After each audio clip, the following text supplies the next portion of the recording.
जिन धर्म विनिर्मुक्तो मा भुवं चक्रवर्ती श्याम चैटोपि दरिद्रोपि जिन धर्माधिवर्षित अनंतकारी अनंत कल्याण करना वात्सल्य वर्षावनारा तारक तीर्थंकर श्रमण भगवान महावीर महाराजाના શાસનની અંદર થયેલા વિશિષ્ટ શાસન પ્રભાવક આચાર્ય ભગવાન કલિકાલ સર્વજ્ઞ હેમચંદ્ર સુરીશ્વરજી મહારાજા અને એમના ઉપદેશથી 18 દેશની અંદર અમારીનું પ્રવર્તન કરાવનાર, 18 દેશમાં અહિંસાનો ઝંડો લહેરાવનાર એવા કુમારપાળ મહારાજા શ્રમણ ભગવાન મહાવીર મહારાજાની સમક્ષ પોતાના હૃદયના ભાવોને વાચા આપવાનું કામ આ મંગલ શ્લોકના માધ્યમથી કરી રહેલા છે. આ ભવની અંદર તો પ્રભુ આપનું શાસન મળ્યું. કલિકાલ સર્વજ્ઞ હેમચંદ્ર શ્રી મહારાજ જેવા ગુરુ પ્રાપ્ત થયા. રળિયામણો આ પાટણનો સંઘ મળી ગયો અને આપના શાસનની સેવા કરવાની અવારનવાર તક પણ પ્રાપ્ત થાય છે. માટે મારું આ જીવન તો ધન્ય બનેલું છે જ, પણ પ્રશ્ન આવતા જીવનનો છે, આવતા ભવનો છે. અને આવતા ભવની સફળતા અને સાર્થકતા શેના આધારે એની સમજણ આપણને પણ મળે એવા પ્રકારની પ્રાર્થના આ શ્લોકની અંદર કુમારપાળ મહારાજ કરેલા છે કે જીન ધર્મ વિનિર્મુક્તો મા ભુવમ ચક્રવર્તી અપી. જૈન ધર્મ ન મળતો હોય, જીન શાસન ન મળતું હોય તો પ્રભુ ચક્રવર્તીપણાનો તાજ પણ મને મંજૂર નથી. અને શ્યામ ચેટોપી દરિદ્રોપી જીન ધર્માધિવાસી. કદાચ જૈન ધર્મ મળતું હોય, જૈન ધર્મથી મારા આત્માને ભાવિત કરવાના અનુકૂળ સંયોગો મળતા હોય તો શ્યામ ચેટોપી દરિદ્રોપી, તો પછી કોકને ત્યાં ગુલામી કરવી પડે, જીવનભર નોકરી કરવી પડે તો પણ મને મંજૂર છે. અને દરિદ્રોપી એટલે હું દરિદ્ર થાઉં, ગરીબ બનું એ પણ પ્રભુ મને મંજૂર છે, જો આપનું શાસન મળતું હોય તો. સચ બોલો, તમને શાસન મળે પણ પુણ્યા શ્રાવક બનવું પડે એવું હોય એ મંજૂર? કે શાસન ન મળે અને શાલીભદ્ર બનવા મળતું હોય તો તમને ગમે? શું ગમે છે વસંતભાઈ? શાસન મળે પણ પુણ્યા શ્રાવક બનવું પડતું હોય અને કાં શાલીભદ્ર બનવા મળે પણ શાસન ન મળતું હોય, બેમાંથી કયો વિકલ્પ તમને પસંદ પડે?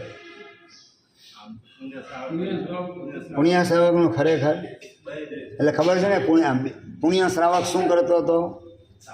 એક પોરથી વધારે મહેનત સંસારના ફિલ્ડમાં નહોતો કરતો.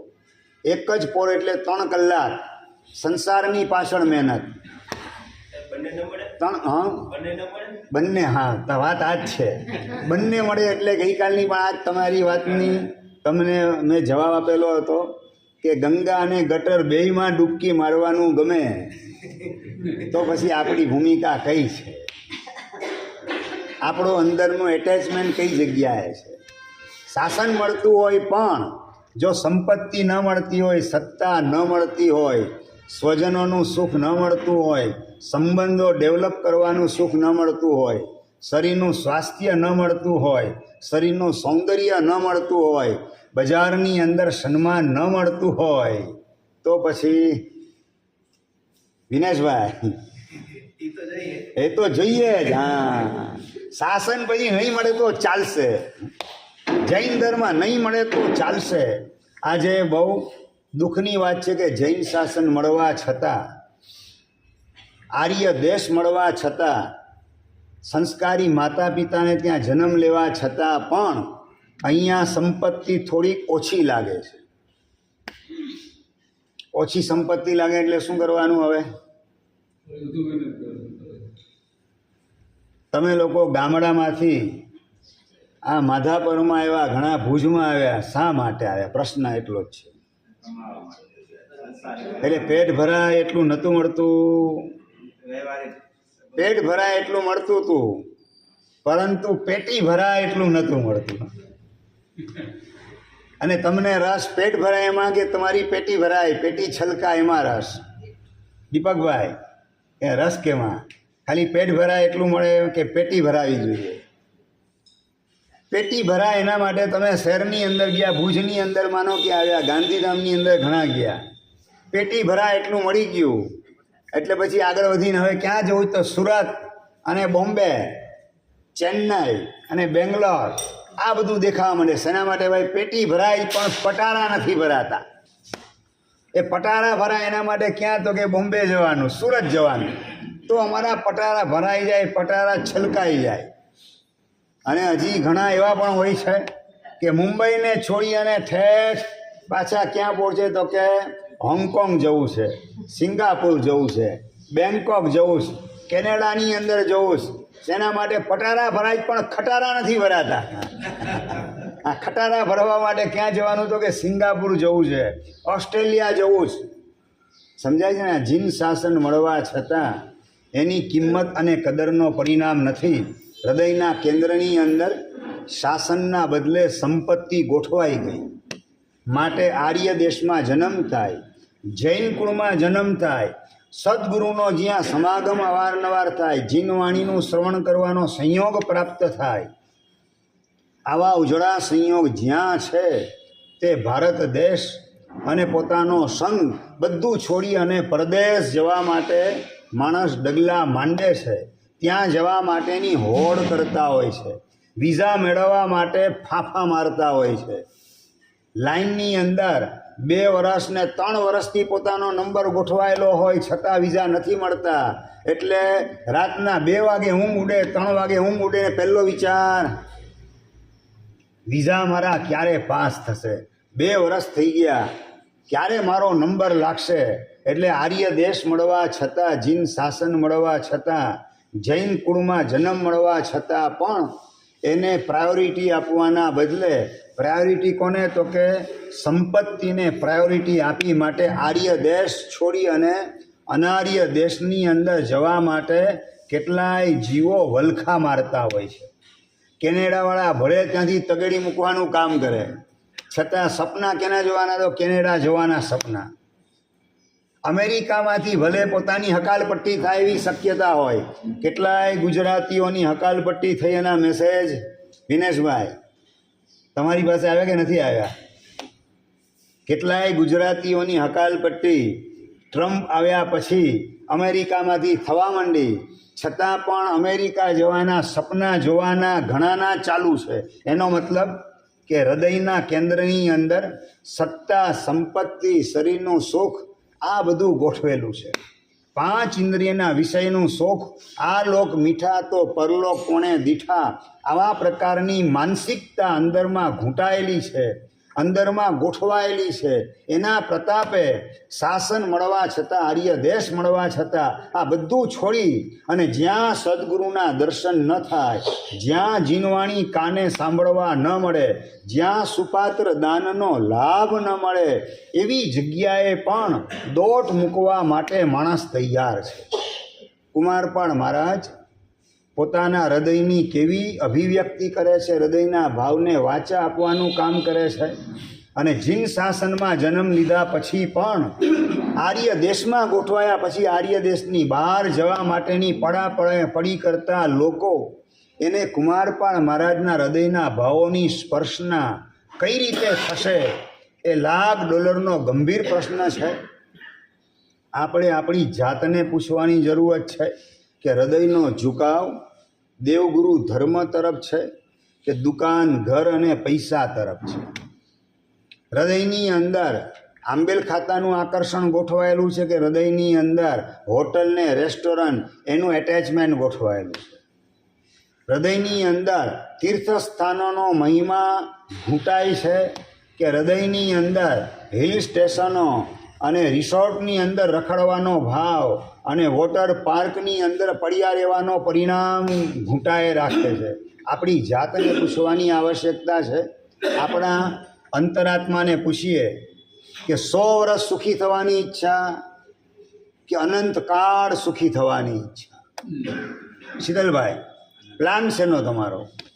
100 વર્ષ સુખી થવાનો પ્લાન તમે આ જીવનમાં બનાવેલો છે કે અનંતકાળ સુખી થવાનો પ્લાન એને તમે આ જીવનની અંદર ગોઠવેલો છે? હર્ષભાઈ, શેનો પ્લાન? 100 વર્ષ સુખી થવું કે અનંતકાળ સુખી થવું?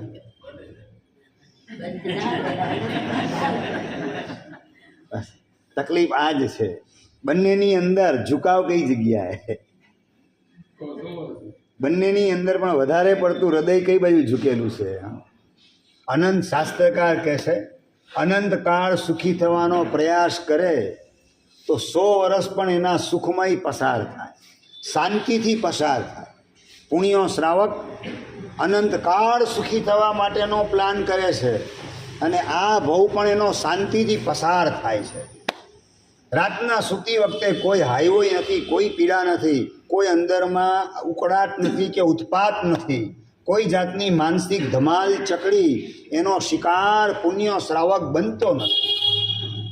અને નંબર 2, માત્ર 100 વર્ષ સુખી થવાનો પ્લાન મમ્મણ શેઠના જીવનની અંદર છે. આખા મગધનું સામ્રાજ્ય ખરીદવાની તાકાત જે મમ્મણ શેઠની પાસે છે, પણ પ્લાન કેવો હતો કે માત્ર આ ભવ 100 વર્ષ પૂરતું સુખી થવું છે. આવા પ્રકારનો પ્લાન એ મમ્મણને રાતના 12 વાગે ને 2 વાગે પણ શાંતિથી ઊંઘ આવતી નથી. મનીષભાઈ, દરિયામાં નદીમાં પૂર આવે અને નદીની અંદર આવતું પૂર અને ઉપરના પ્રદેશથી લાકડા તણાઈને આવતા હોય અને પોતળી પહેરી અને નદીની અંદર ઝંપલાવવાનું કામ કરે. ઉપરથી ચંદનના લાકડા તણાતા આવે છે. લાકડા લઈ લઉં, લાકડા વેચી અને બસ મારા 2 રતનના બળદ તૈયાર કરી દો. એક બળદ તો તૈયાર થઈ ગયો છે, બીજો બળદ એ પણ તૈયાર છે, લગભગ તૈયાર થઈ ગયો, માત્ર એક શિંગડા બાકી છે. બસ એને મેળવવા માટે, રતનના શિંગડા તૈયાર કરવા માટે રાતના 2 વાગે પોતાના પ્રાણની પરવા કર્યા વગર નદીના પૂરની અંદર ઝંપલાવવાનું કામ કરે. 100 વર્ષનું સુખી થવાનું પ્લાનિંગ અને આ ભવનું સુખ, 100 વર્ષનું સુખ પણ સળગીને સાફ થઈ જાય એવી ભૂમિકાની અંદર મમ્મણ ગોઠવાયેલો છે. ખાવાની અંદર માત્ર ચોળા અને ચોળાને તેલ એટલે તેલમાં વઘારેલા એમ નહીં સમજવાનું. વિનેશભાઈ, તમારા ઘરે જે શાક વઘારવામાં આવે છે ને, ઉપર આમ નદી તરતી હોય શાકની એવું લાગે. અહીંયા તો માત્ર આછો હાથ ફેરવવાનો તેલના ચોળા ઉપર, તેલનો હાથ. કારણ કે એકલા ચોળા વાપરે તો ગેસ થઈ જાય, પ્રોબ્લેમ થાય. આછો હાથ ફેરી દીધો ચોળા ઉપર, બાફેલા ચોળા ઉપર, એટલે શું થાય? ગેસ ન થાય. વઘારવાનું નહીં, ઉપર તેલ જોવા મળે નહીં, માત્ર આછો હાથ ફેરવી દેવાનો. અને હોમ મિનિસ્ટર વાત કરે નવો સાડલો તો લાવી આપો. અરે 15 વર્ષ પહેલા હાડી તો લાવી આપી જ તને, હવે શેની હાડી જોઈએ? અનીશભાઈ, શું 15 વર્ષ પહેલા હાડી તો લાવી આપી? ભૂપેન્દ્રભાઈ, હવે આ પોતે ન સુખી થાય, ઘરના સભ્યોને ન સુખ આપી શકે અને ઘરના સભ્યોને પણ ધમકાવાનું કામ. હજી આ સાડી છે એની અંદર થીગડા લાગી શકે એમ છે.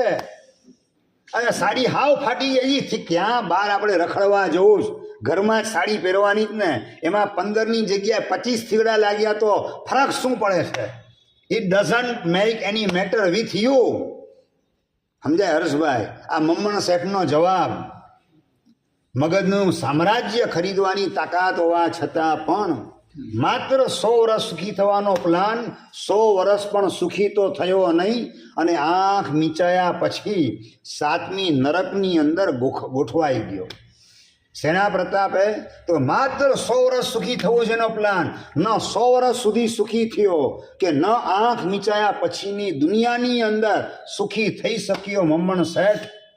અને નંબર 2, પુણ્યો શ્રાવક, એનો પ્લાન અનંતકાળ સુખી થવાનો છે.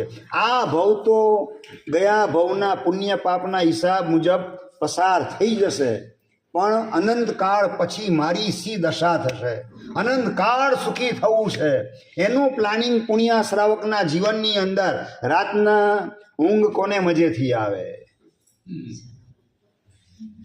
પુણ્ય શ્રાવકને કે મમ્મણ શેઠને? રાતના 10 વાગે પુણ્યો શ્રાવક મજેથી ઊંઘી શકે, એને ઊંઘ આવી જાય. અને રાતના 12 વાગે ને 2 વાગે નદીના પૂરની અંદર જંપા પાત કરવાનું કામ મમ્મણ શેઠ કરે છે. આ ઇતિહાસમાં ડોક્યું કરતાં કરતાં આપણે સમજણ મેળવવાની છે કે મારો નંબર આ બેમાંથી કઈ જગ્યાએ. એક અનંતકાળ સુખી થવાનું પ્લાનિંગ કરે છે તો એના 100 વર્ષ પણ શાંતિથી પસાર થાય છે. અને પુણ્યનું મંદી પુણ્યનું પ્રોડક્શન કરે છે. અને ઓલો માત્ર 100 વર્ષ સુખી થવાનો પ્લાન મમ્મણનો આ ભવ પણ બિચારાનો સળગીને સાફ થઈ ગયો અને પરભવ પણ ચૂથાઈ ગયો. નરકની અંદર અત્યારે કેવો માર ખાઈ રહેલ છે, કેવી દુર્દશાની અંદર ગૂંઠવાઈ ગયેલ છે. મમ્મણ શેઠ, મારી દશા કઈ થશે? 100 વર્ષ સુખી થવાનું પ્લાનિંગ છે કે અનંતકાળ સુખી થવાનું પ્લાનિંગ છે? ભાઈ ડેડ ઓડિયન્સ નથી ભાવતો, લાઈવ ઓડિયન્સ જોઈએ. રોહિતભાઈ, પ્લાનિંગ તમારું, તમારી મહેનત, તમારી આવડતને હોશિયારી, એનો ઉપયોગ 100 વર્ષ સુખી થવા માટે એનો ઉપયોગ કરો કે અનંતકાળ સુખી થવા માટે ઉપયોગ કરો? હસનભાઈ, હા, કરવો જોઈએ નહીં, હું કરો છો એની વાત કરો. કરવો હું જોઈએ મારે તમને સમજાવવાનું છે. તમે શું કરો છો એની રજૂઆત તમારે કરવાની છે. અમે શું કહીએ ભાઈ, પૂજા રોજ કરવી જોઈએ. હર્ષ તું શું બોલે? રોજ કરું જ છું સાહેબ. વિરાટ, શું જવાબ હોય તારો? કે હવેથી રોજ કરશું. બેમાંથી એક જવાબ હોય ને તમારો. કાં સાહેબ કરીએ છીએ, કાં સાહેબ હવે આજથી કે કાલથી કરશું. અમે કહીએ કે ભાઈ રોજ સામાયિક કરવી જોઈએ. તમે શું કહો કે સાહેબ હવેથી કરશું. રોજ એક નૌકારવાળી ગણવી જોઈએ. તમારો જવાબ શું હોય? કે રોજ ગણીએ છીએ. દીપકભાઈ, શું જવાબ શું તમારો? ગણો છો? ના, સારું, ધન્યવાદ. ગણતા હોય તો સાચી વાત, સારી વાત છે. ગણીએ છીએ, અથવા તો હવે સાહેબ આજથી ગણશું. બરાબર. અમે કહીએ ભાગશાળી રાત્રિ ભોજન છોડવા જેવું છે.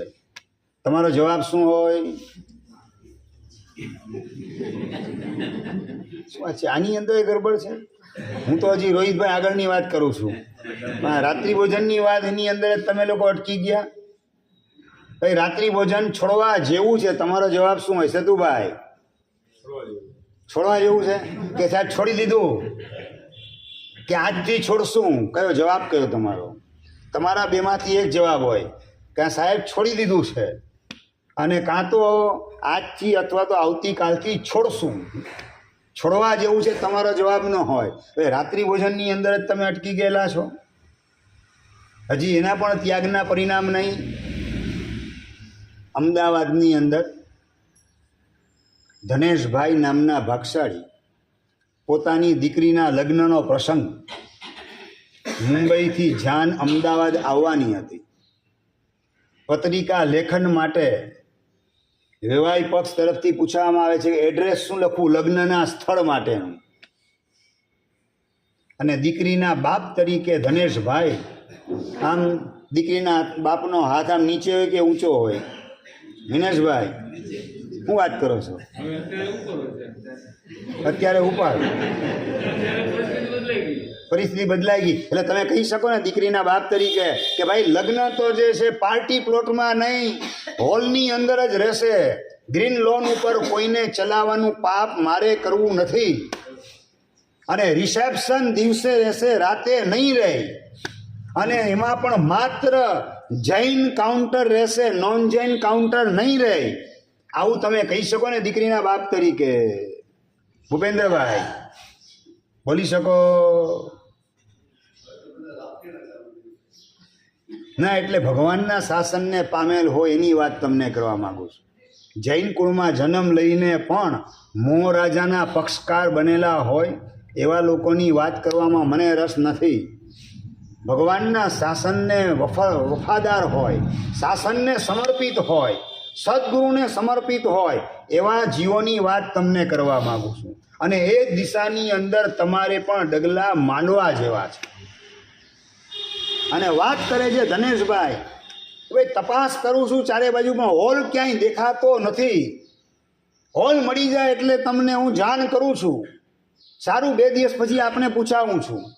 પત્રિકા છાપવા માટે આપેલી છે, છાપવા માટે એટલે કે એનું ટાઈપ સેટિંગ માટે આપેલું છે મેટર. અને પેલું પ્રૂફ તપાસાઈ ગયું, બીજું પ્રૂફ તપાસાઈ ગયું. પાછો ફોન 2 દિવસ પછી, ધનેશભાઈ એડ્રેસ શું લખવાનું પત્રિકામાં લગ્ન સ્થળનું? મેં તમને વાત કરેલી હતી ને કે આપણે પાર્ટી પ્લોટમાં નથી કરવાનું, ગ્રીન લોન ઉપર કોઈને પગે ચલાવવા નથી, કારણ કે ગર્ભવતી સ્ત્રીનો 9મો મહિનો ચાલતો હોય અને એના પેટ ઉપર કતલખાનાનો ખાટકી લાત જોરથી મારે અને જે પીડા માને અને દીકરાને થાય એના કરતાં વધારે પીડા ગ્રીન લોન ઉપર ચાલનાર વ્યક્તિ વનસ્પતિના જીવને કરે છે. માટે આવું પાપ મારે કરવું નથી, મારા સગાવાલાઓને પણ આ પાપ કરાવવું નથી. એમની પાસે આવું પાપ મજબૂરીથી ન થાય માટે પાર્ટી પ્લોટમાં નહીં, ગ્રીન લોન ઉપર નહીં, હોલની અંદર લગ્ન કરવા છે દીકરીના. પણ હવે એડ્રેસ તમે જલ્દી લખાવો, પત્રિકા ક્યારે છપાવવાની? હવે 2 જ મહિનાની વાર છે.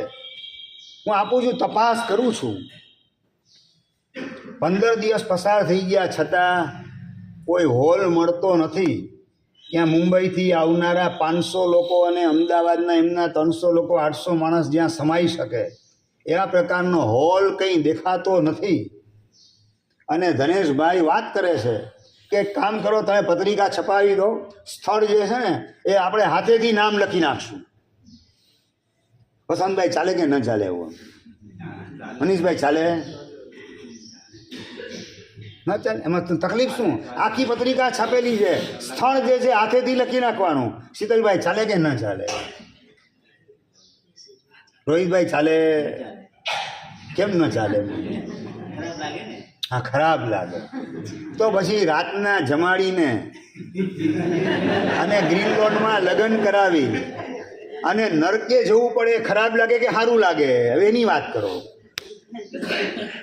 વિનેશભાઈ, સારું લાગે ખરાબ લાગે? ગામ આખાને રાત્રિ ભોજન કરાવી લગ્નના રિસેપ્શનની અંદર અને ગ્રીન લોન ઉપર ચલાવી લગ્ન પાર્ટી પ્લોટમાં ગોઠવીને તમારે નરકમાં જવું પડે, સારું લાગે કે ખરાબ લાગે? તમારી સમજણ માત્ર 80 વર્ષ ને 100 વર્ષ જ દેખાય કે એના પછીનો અનંત કાળ એ પણ તમને દેખાય? ભગવાનનું શાસન આપણે પામેલ છીએ કે નહીં એનો સિમ્ટમ શું છે? માત્ર 80 વર્ષ સુધી જ દેખાય, લોંગ સાઇટ ન હોય, એનું વિઝન બહુ ટૂંકું હોય તો સમજી લેવાનું કે નાસ્તિકની ભૂમિકા છે. આસ્તિકની ભૂમિકા પણ નથી. ધાર્મિકની ભૂમિકા તો એના કરતાં લાખો યોજન ઊંચી છે. એ તો એના જીવનમાં શક્ય દેખાતી જ નથી. આપણને 80 કે 100 વર્ષનું જ દેખાય. વિઝન આપણું કેવું? વાત કરી દીધી કે તમે જે છે પત્રિકા છપાવી દો, હાથેથી લખી નાખશું, પણ પાર્ટી પ્લોટની અંદર મારે દીકરીના લગ્ન કરવા નથી. આ દીકરાનો બાપ નથી હો દીપકભાઈ, દીકરીનો બાપ છે અને લગ્ન કરવાની વાત છે. તમે દીકરીના બાપ તરીકે આટલું ખુમારીથી બોલી શકો ખરા? ચાલો દીકરાના બાપ તરીકે હો ત્યારની વાત કરો. ચાલો દીકરીના બાપ તરીકે ન બોલી શકો, દીકરાના બાપ તરીકે હો ત્યારે પાર્ટી પ્લોટમાં તો લગ્ન કરાવવા નથી જ. ગ્રીન લોન ઉપર કોઈને ચલાવવું નથી. રિસેપ્શન રાતે મને પોસાશે નહીં અને માત્ર જૈન કાઉન્ટર રહેશે, નોન જૈન કાઉન્ટર રહેશે નહીં.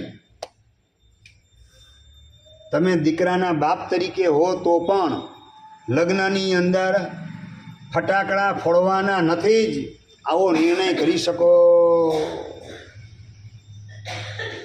ભાઈ, છોકરા છોકરી ભેગા દાંડિયા રાસ રમવાનું નહીં થાય. આગળ વધીને રાત્રિ ભોજન નહીં થાય, રિસેપ્શન દિવસે જ રહેશે, દીદળ વગેરે નહીં વપરાય, બરફનો ઉપયોગ નહીં થાય. આવું આમ પત્રિકામાં લખી શકો? શું વાત કરો છો? સ્ટેટસ મુકેશ નામનો યુવાન, મુંબઈ સાંતાક્રુઝ એન્ડ્રુઝ રોડ ઉપર રહેનારો, સત્ય ઘટના બનેલી છે, કુંથુનાથ પરમાત્મા એની રોજ 2 કલાક દિલ દઈને ભક્તિ કરનારો, અને એના ખુદના લગ્નનો પ્રસંગ આવ્યો પત્રિકા છપાવવા માટે.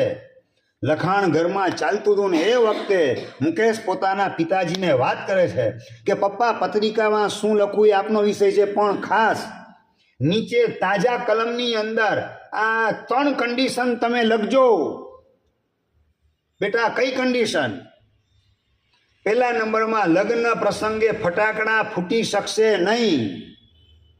નંબર 2 રિસેપ્શન દિવસે રહેશે.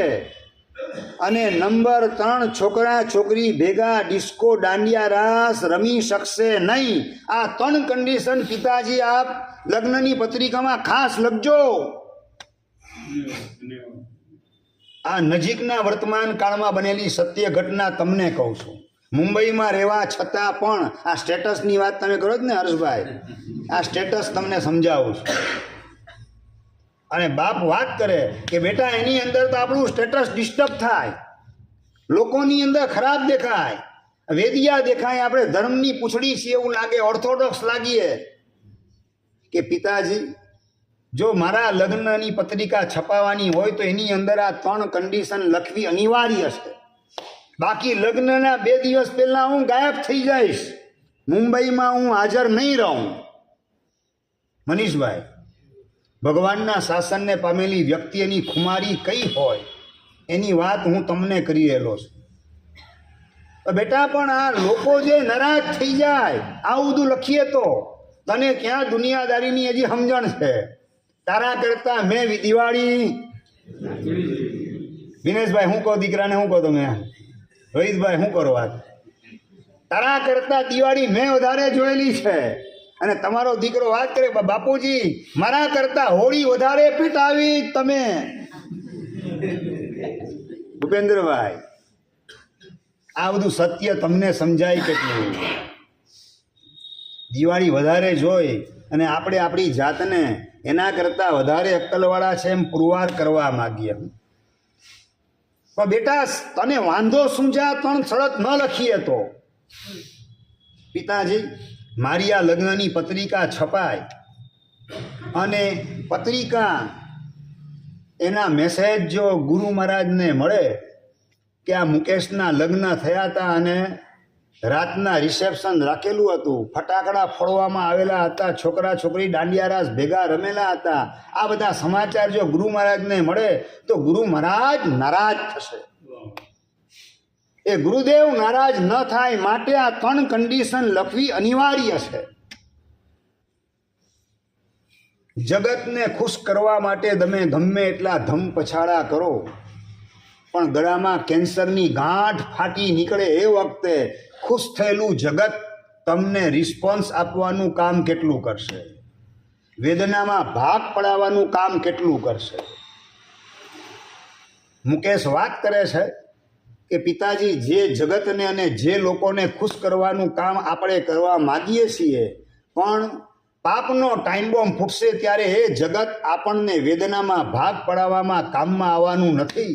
અને જગતપતિને ખુશ કરવાનો પ્રયત્ન કરેલો હશે તો એ વેદનાનો શિકાર આપણે બનવું જ નહીં પડે. માટે જગતને ખુશ કરવાનો પ્લાન નથી, જગતપતિને ખુશ કરવાની મારી ઈચ્છા છે. એટલે પિતાજી જો પત્રિકા લખાય એની અંદર 3 કન્ડિશન અનિવાર્ય છે. બાકી લગ્નના 2-5 દિવસ પહેલા હું મુંબઈ છોડીને ભાગી જઈશ. હસનભાઈ તમારો દીકરો તમને આવું કહી શકે? હર્ષભાઈ ન કહી શકો? હૃદયની અંદર જગતને ગોઠવવું કે જગતપતિને ગોઠવવા છે? હૃદયના કેન્દ્રમાં જગત કે જગતપતિ? ભાઈ જગતને ખુશ કરવું કે જગતપતિને ખુશ કરવા છે? જવાબ જોઈએ મને ભાઈ. મયંકભાઈ કોને ખુશ કરવા? બસ જગતને જ ખુશ કરવાનું એમ? ટેમ્પરરી સુખ તો મળશે, ટેમ્પરરી કેન્સરની ગાંઠ આવશે ત્યારે ક્યાં સુખ મળવાનું છે? એક્સિડન્ટ તમારું થતું હોય એ વખતે જગત ક્યાં અટકાવવા આવવાનું છે? અને દુકાનમાં દિવાળું નીકળે એ વખતે કોણ એ જગત તમને સેલ્યુટ આપવાનું કામ કરશે? સારા દિવસોમાં સૌ સલામ કરી જાય છે અને માઠા દિવસોમાં એ જ થૂકી જાય છે, એ જ થૂકવાનું કામ કરે છે. તમને સેલ્યુટ આપતા દેખાય, તમને નહીં, તમારા પુણ્યોદયને સેલ્યુટ આપે છે. પુણ્યોદય તમારો પરવારે ત્યારે સેલ્યુટ આપનારા લોકો જ થૂકવાનું કામ કરશે. એ જ લાગનો હતો. દેવાણું કાઢવાના જ લખણ દેખાતા હતા. તમને બદનામ કરવાનું કામ, તમારી પાછળ થૂકવાનું કામ એ જ લોકો કરવાના છે. જેને ખુશ કરવા માટે પ્રભુની આજ્ઞાને આપણે કચડી નાખી, એ જ લોકો આપણા પાછળ થૂકવાનું કામ, આપણને બદનામ કરવાનું કામ કરવાના છે. તો હવે કોના પક્ષની અંદર આપણે ગોઠવાવું છે? ભાઈ, જગતના પક્ષમાં કે જગતપતિના પક્ષમાં? ભાઈ, કોના પક્ષમાં? અંતે પિતાજીએ ઝૂકવું પડ્યું અને તન શરત લખાણી, અને તન શરતવાળી પત્રિકા લઈ અને મુકેશ દાદા ગુરુદેવ પૂજ્યપાદ ભુવનબાનું સુરેશ્વરજી મહારાજ સાહેબ એમને વંદન કરવા જાય છે અને પત્રિકા ગુરુદેવને હાથમાં આપે છે. શીતલભાઈ, લગ્નની પત્રિકા ગુરુદેવને હાથમાં અપાય? કેમ ન અપાય? મારો પ્રશ્ન એ છે. ભગવાનની આજ્ઞાનું પાલન તમે નખશીક કરેલું હોય તો શા માટે તમને અંદર હિચકિચાહટ થાય? શા માટે તમને ખચકાટ થાય? પત્રિકા ગુરુદેવના હાથમાં મૂકે અને ગુરુદેવ ઉપર વાંચે છે વિવાહ, અને શું વિવાહ વાંચ્યું? એટલે મૂકે છે શેની પત્રિકા? ગુરુદેવ, આ મારા લગ્નમાં 3 શરત લખેલી છે, એ આપને માન્ય છે ને? એના માટે આપણે ખુશ કરવા માટે આ 3 શરત લખેલી છે. પત્રિકા મેં લખાવી નથી, મેં આ 3 શરત લખાવેલી છે. કારણ કે આપની અચલગઢની આબુની શિબિર મેં ભરેલી છે. માટે શિબિરની પત્રિકાની અંદર આપને ખુશ કરવા માટે મારા તરફથી 3 શરત લખેલી છે, એ વંચાવવા માટે આવેલો છું. અને ખોલી પત્રિકા અને 3 શરત વંચાવે ગુરુદેવને, ને ગુરુદેવની આંખમાં હરખના આંસુ આવી ગયા કે શિબિરનો વિદ્યાર્થી ભગવાનના શાસન પ્રત્યે કેટલો અહોભાવ ધરાવનાર, ગુરુ પ્રત્યેનો કેવો સમર્પણ ભાવ ધરાવનાર, અને પોતાના આત્માની કાળજી રાખનાર, અને અનેકને ઉત્તમ આદર્શ આપવાનું કામ કરનાર એવો આ શિબિરાર્થીને જોઈ ગુરુદેવની છાતી ગદગદ ફૂલવા માંડી. 36માંથી 56ની છાતી થઈ જાય ગુરુદેવની. એવા પ્રકારનું કર્તવ્ય પાલન શિબિરાર્થીએ કરેલું હતું. મારે વાત એ કરવી છે, તમારા દીકરા દીકરીના લગ્ન પ્રસંગે આવું કશું લખવાનું તમને સૂઝ્યું કે ના સૂઝ્યું? માત્ર એક શિબિર કરનાર, એક શિબિર એટેન્ડ કરનાર યુવાન, એના જીવનમાં જો આટલું પરિવર્તન થઈ જાય, તમે તો વર્ષોથી જીનવાણી સાંભળો છો વસંતભાઈ, વર્ષોથી. આ સભાના પ્રતિનિધિ તરીકે તમને વાત કરું છું. વર્ષોથી તમે લોકો જીનવાણી સાંભળો, પછી પણ તમારા હૃદયની અંદર પરિવર્તનના નામે કેટલું જોવા મળે? જીવન પરિવર્તન કેટલું જોવા મળે? વિચારનું પરિવર્તન કેટલું જોવા મળે? આ વિચારનું પરિવર્તન, જીવનનું પરિવર્તન ને હૃદયનું પરિવર્તન, એના માટે જ શનિવારે શિબિરનું આયોજન કરવામાં આવેલું છે. 7 થી 9 શિબિરનું આયોજન, અને એ શિબિરના માધ્યમથી change of the mind, change of the kind અને ચેન્જ ઓફ ધ લાઈફ આવું આપણામાં બનીને જ રહે એવા સંકલ્પ સાથે શિબિરની અંદર આપણે જોઈન્ટ થવું છે. પેલા મુકેશની આ પત્રિકા વાંચી અને ગુરુદેવે એને આશીર્વાદ આપવાના કામ કર્યા કે બસ શાસનને દીપાવે એવા પ્રકારના સત્કાર્યો તારા જીવનમાં અવારનવાર થઈ રાખે, એના મંગલ આશીર્વાદ આપું છું. આપણે ભગવાનના શાસનને પામ્યા કે નહીં એ નક્કી માત્ર આપણે બોલીએ એના આધારે નહીં, આપણું જીવન શું બોલે છે, જીવ શું બોલે છે એમ નહીં, આપણું જીવન શું બોલે છે એના આધારે નક્કી થાય છે. વાત આપણે કરતા હતા ધનેશભાઈની, અને ધનેશભાઈ પોતાના વ્યવહાય પક્ષને કહે છે પત્રિકા છપાવી નાખો, હાથેથી એડ્રેસ અમે લખી નાખશું, તમે ચિંતા ના કરો. અને લગ્નને માત્ર 1 મહિનાની વાર, અને એ વખતે અગ્રવાલ હોલ તૈયાર થવાના સમાચાર એમની પાસે આવ્યા, અને અગ્રવાલ હોલવાળા પાસે ગયા. અગ્રવાલ હોલવાળાએ હા પાડી અને વ્યવહાયને વાત કરે કે અગ્રવાલ હોલ મળે એમ છે, હવે આપણે હાથેથી લખી નાખશું પત્રિકાની અંદર, તમે ચિંતા ના કરો.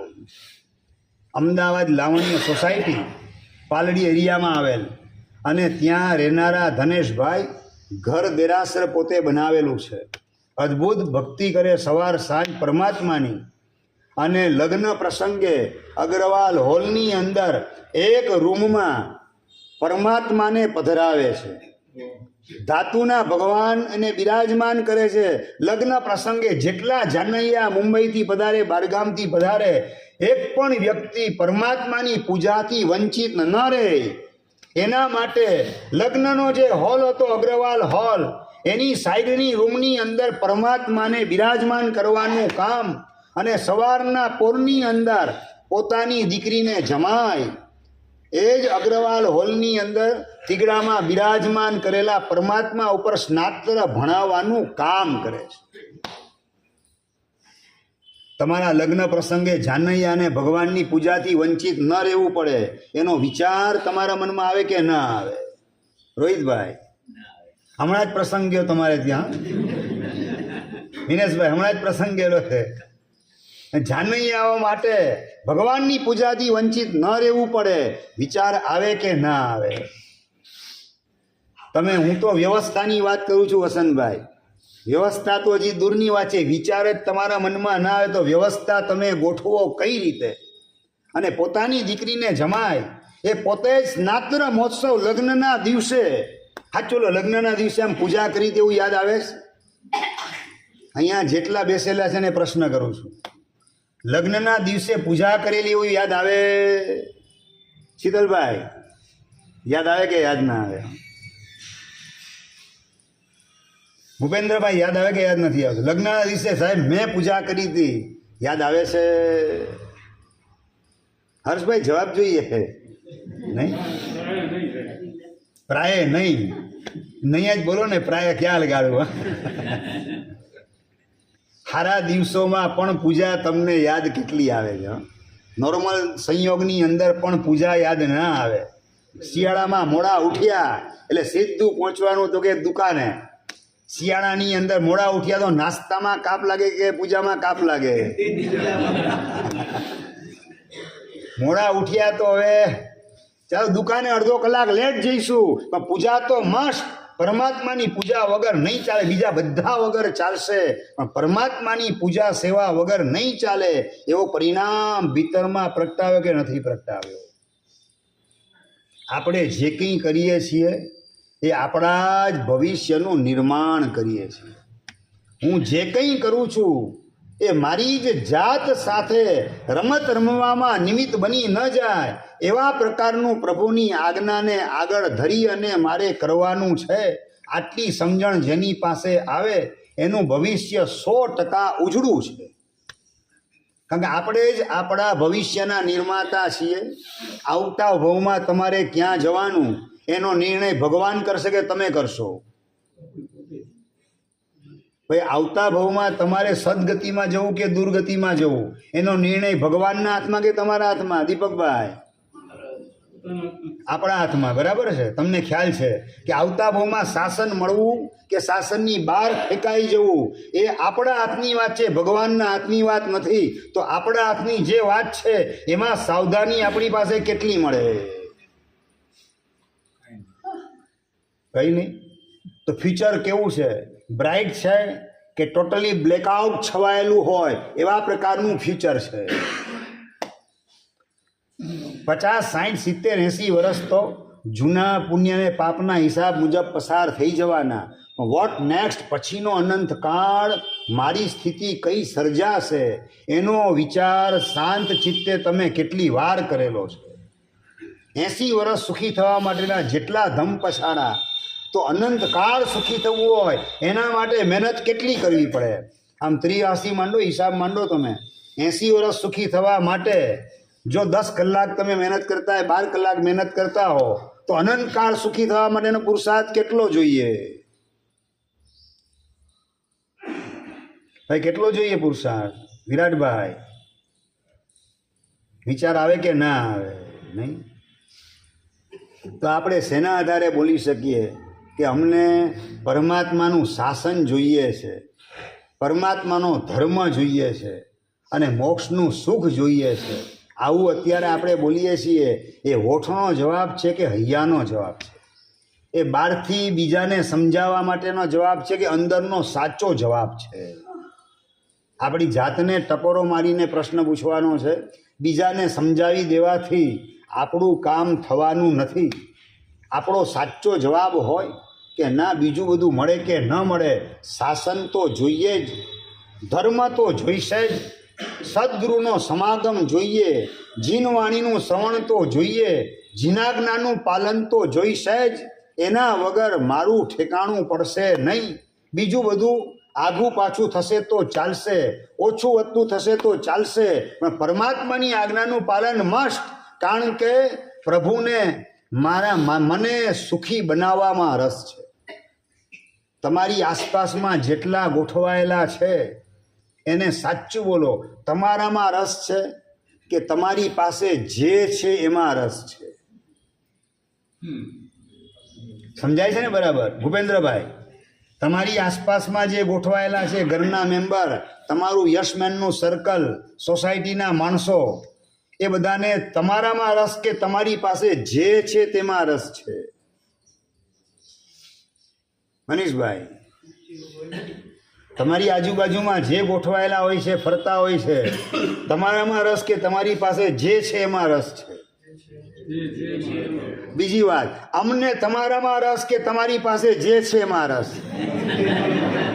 ચાલ, બીજી વાત, એની કાઉન્ટર ક્વેશ્ચન એની સામે.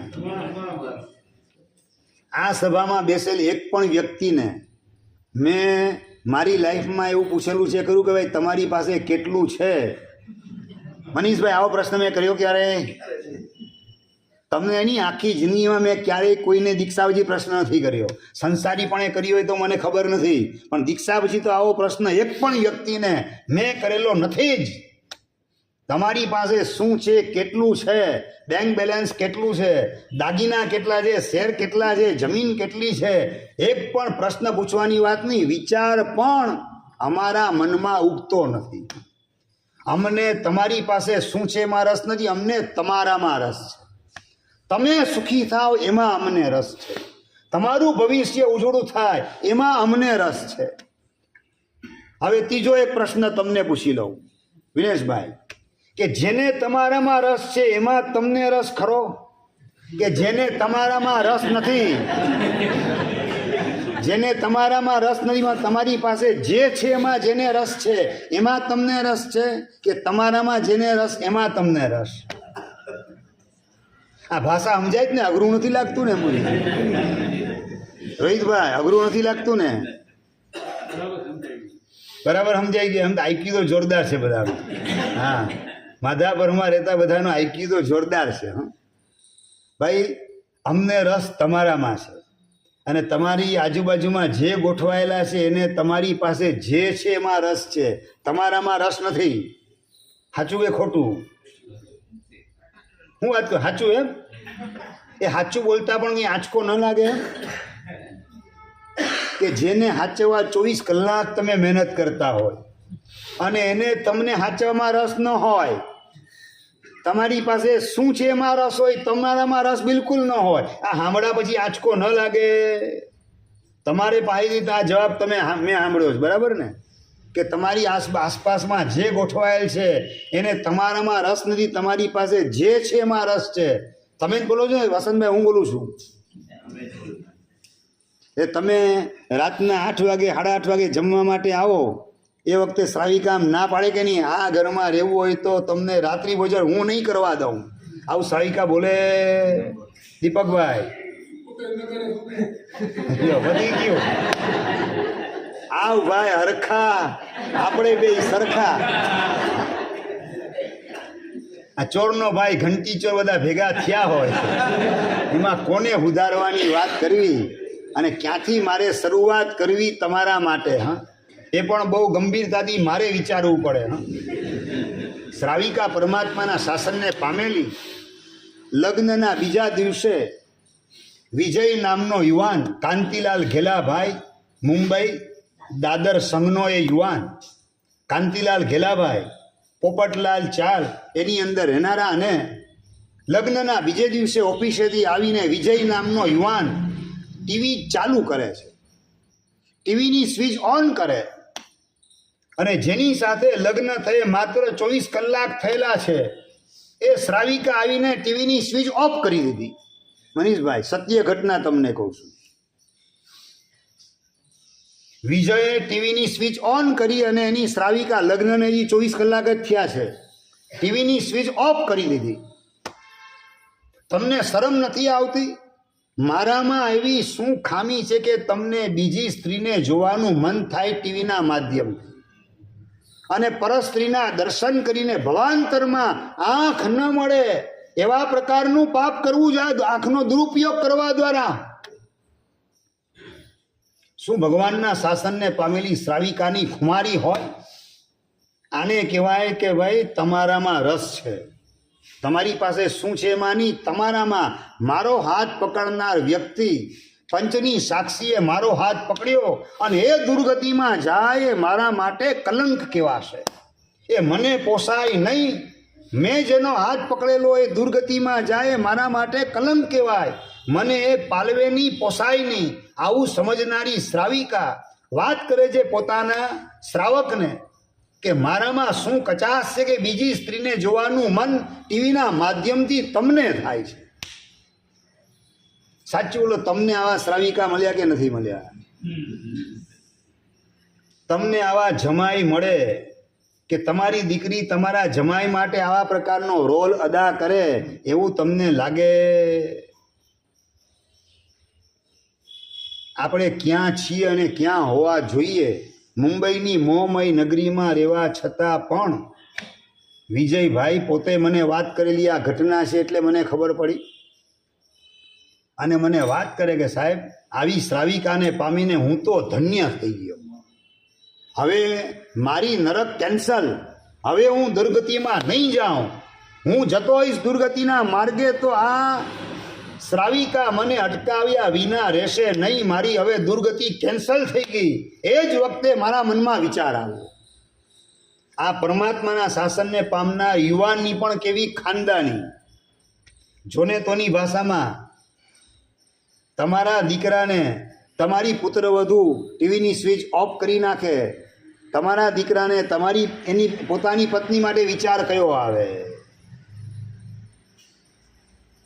જોને તોની ભાષામાં ભૂપેન્દ્રભાઈ તમારા શ્રાવિકા ટીવીની સ્વિચ ઓફ કરી નાખે, તમે ઓન કરતા હોય એ વખતે એના માટે વિચાર તમને શું આવે?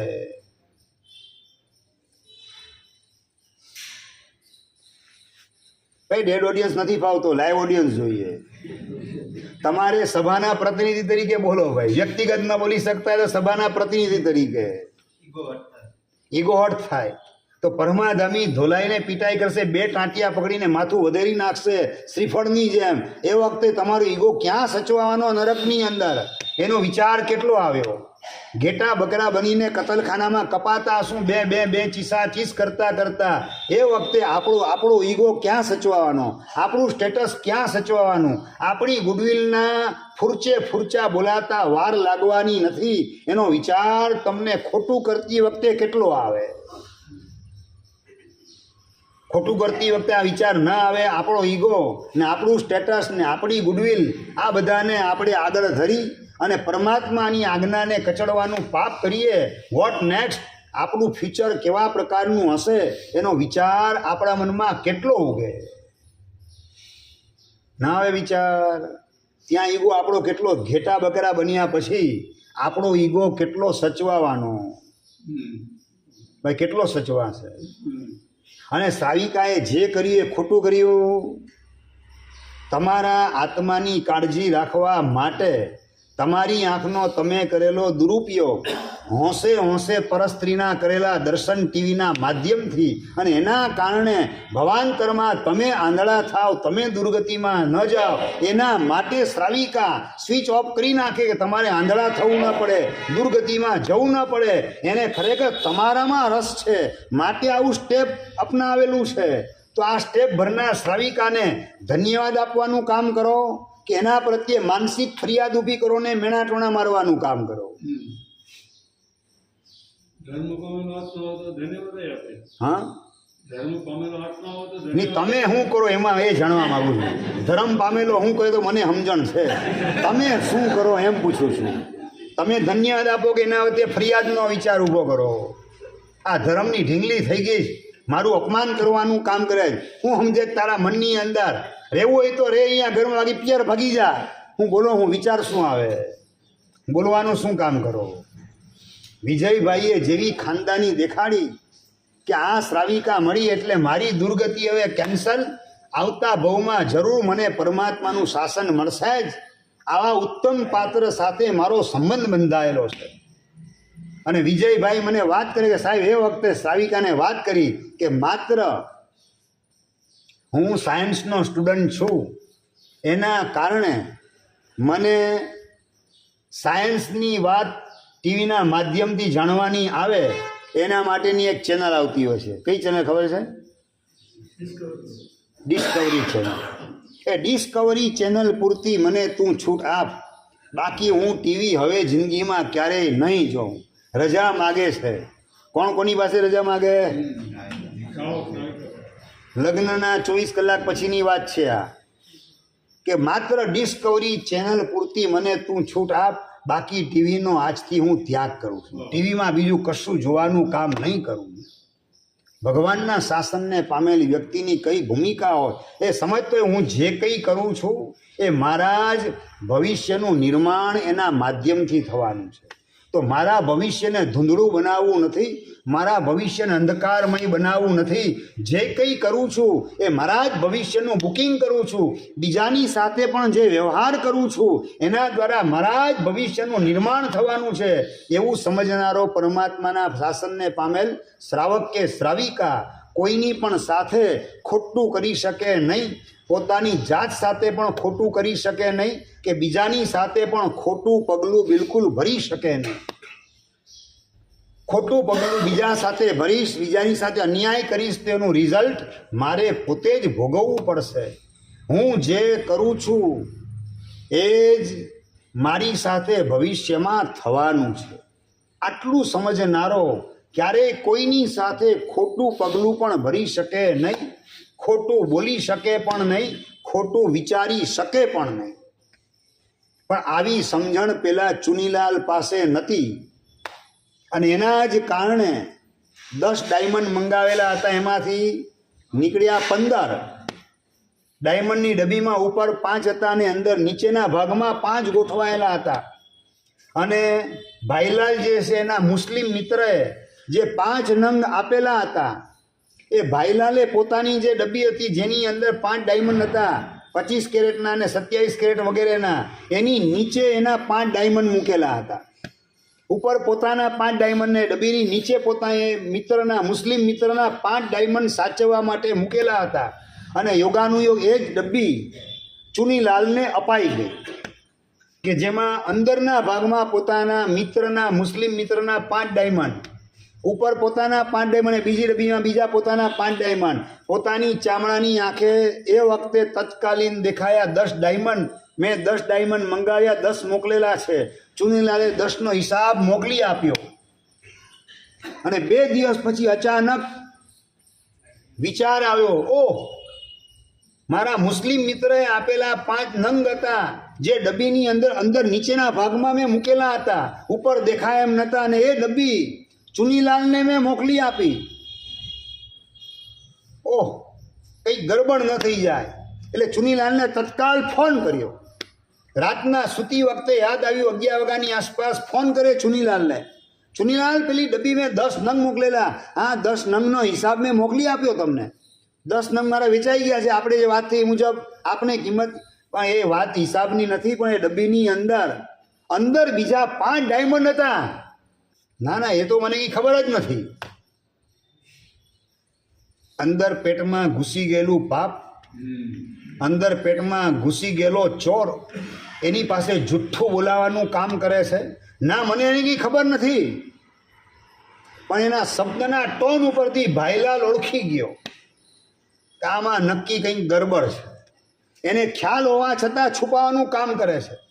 ચુનીલાલ, ચિંતા નહીં કર, ડબ્બી તારી દુકાનમાં પડી હશે, આવતીકાલે દુકાન ખોલી અને હું તારી પાસે ત્યાં આવીશ, હું પોતે ડબ્બી ખોલીશ, એની અંદર મેં જે જગ્યાએ છુપાવેલા અંદર નીચે અંદરના ભાગમાં રાખેલા છે ને એ હું કાઢીશ. તું ચિંતા નહીં કરતો, અત્યારે શાંતિથી સૂઈ જા. તું દુકાન ખોલે ત્યારે હું આવીશ. હું દુકાને 9 વાગે જાઉં છું, હું બસ 9 વાગે આવીશ.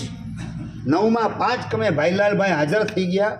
ચુનીલાલભાઈને એનો દીકરો દુકાન ખોલવાનું કામ કરે, પેલી ડબ્બી જે છે આપવાનું કામ કરે. જો આ ડબ્બી આમ ખોલીને અંદરથી જોઈ, ઉપરથી તો ખોલી, અંદરનો ભાગ ખોલવાનું કામ કર્યું. અંદરથી 5 નંગ ગાયબ થઈ ગયેલા, દેખાયા નહીં.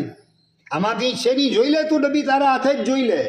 એકદમ સફાઈ દેખાડવાનું કામ ચુનીલાલ કરે છે. અને ભાઈલાલભાઈ પોતે ડબ્બી અંદરનો ભાગ ખોલવાનું કામ કરે. જોયું તો અંદર સાવ ખાલી ખમ ડબ્બી, અને ભાઈલાલના પેટમાં ફાળ પડી. તો ચુનીલાલ, આ ડબ્બીની અંદરના ભાગમાં હતા 5, ઉપર 5 હતા, મેં વેચી દીધા. મારી ડબ્બીની અંદર એને ટ્રાન્સફર કરી દીધા. દરેક વેપારી પોતપોતાનો જ પાછી પોતાની ડબ્બીની અંદર ટ્રાન્સફર કરીને આપે. એટલે મેં તો મારી ડબ્બી હતી એની અંદર મારા જે પાઉચની અંદર આપવાનું એ રીતે મેં આપી દીધું છે. ડબ્બી એમને પડી, ખાલી જ ડબ્બી છે. ખાલી ડબ્બી જોતી હોય તો તું લઈ જા. એટલે ચુનીલાલ, આની અંદર 5 હતા ડાયમંડ. મને કંઈ ખબર નથી. ભાઈલાલ, તું ખોટો આક્ષેપ મારા ઉપર ના કર. ચુનીલાલનો અવાજ થોડો ઉગ્ર થવા માંડ્યો. ભાઈલાલભાઈ સમજી ગયા કે હવે આની અંદર ચર્ચા કરવાથી પોઝિટિવ રિઝલ્ટ મળે તેવી શક્યતા નથી.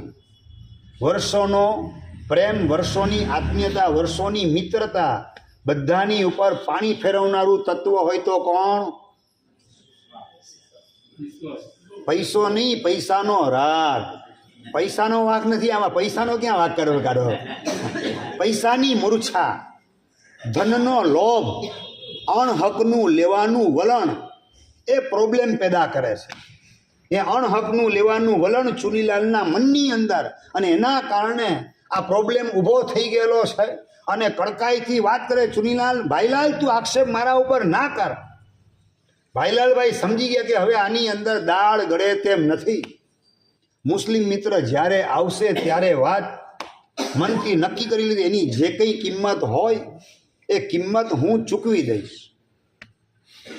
પોતે પોતાની ખાનદાની દેખાડવા માટે, પોતાની ખાનદાની ઉપર કોઈ કલંક ન લાગે એના માટે મુસ્લિમ મિત્ર મક્કા મદીનાની હજ કરીને જ્યારે આવશે મારી પાસે, ત્યારે એને વાત કરી, ભાઈ તારા 5 નંગ હતા, એની જે કિંમત હોય એ કિંમત તું લઈ લે, કિંમત આપી દઈશ.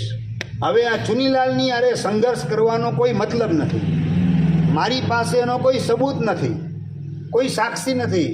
મેં નંગ 10 કહીને જ આપેલા છે, 15 કીધા નથી.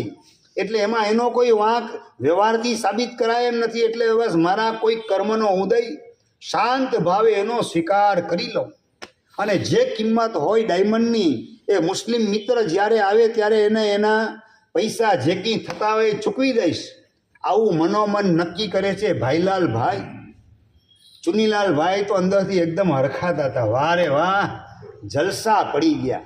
ભાઈલાલ ચૂપ થઈ ગયો, એક અક્ષર બોલી શક્યો નહીં, રવાના થયો. અને 5 કિંમતી નંગ, એ પણ 20 ને 25 કેરેટ વગેરેના.